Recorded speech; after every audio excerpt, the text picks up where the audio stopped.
These are the 12 cranial nerves. I'm going to go through them individually. The first one is olfactory. There's this olfactory that makes perfume. So you use that to smell. So cranial nerve number 1, olfactory, smell. Now the second one is Superman. Superman is known for his vision. He can see through walls, right?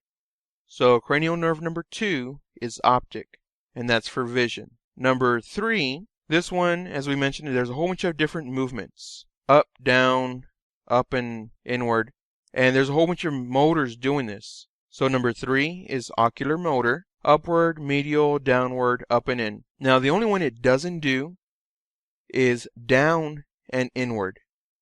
And for that one, number 4, down and in, trochlear. Number 5, go ahead and touch your forehead, touch your cheek, and clench your teeth. When you touch your forehead, your cheek, and your teeth, kind of make a triangle. And cranial nerve number 5 is trigeminal. So triangle, trigeminal.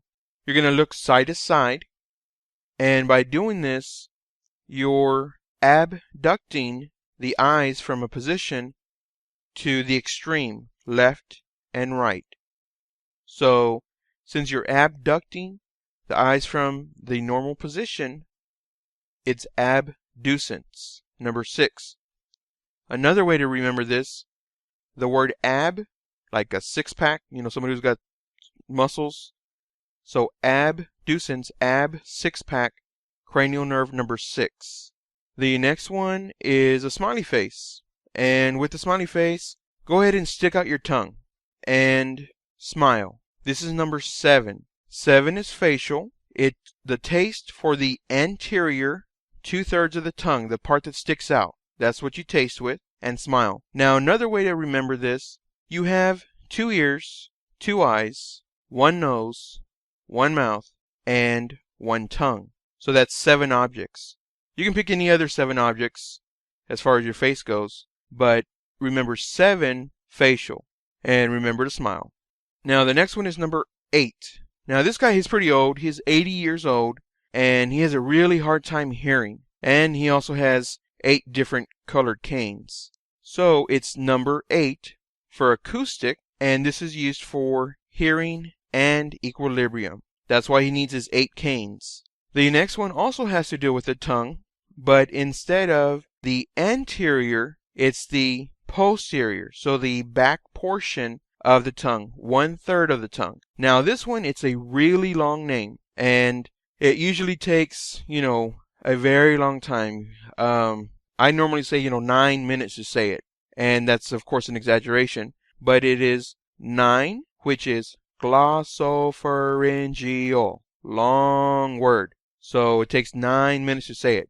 Very long word. So again, number 9 is the posterior 1/3 of the tongue. This is used for speech and taste, and it takes 9 minutes to say it.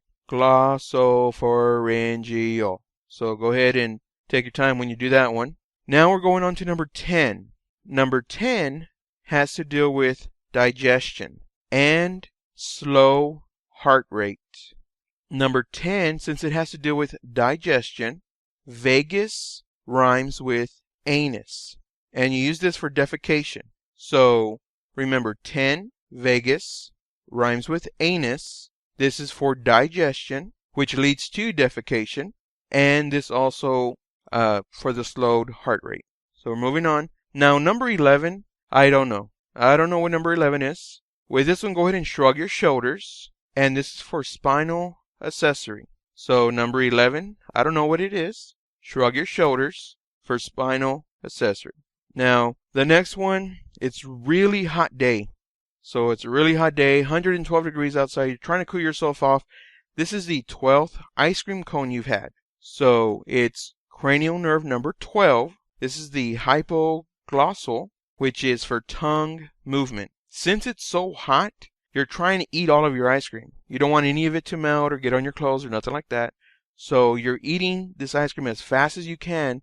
So you're licking the ice cream, trying for it not to melt. In the 112 degree weather, this is your 12th ice cream. So you're doing really good. And number 12, hypoglossal.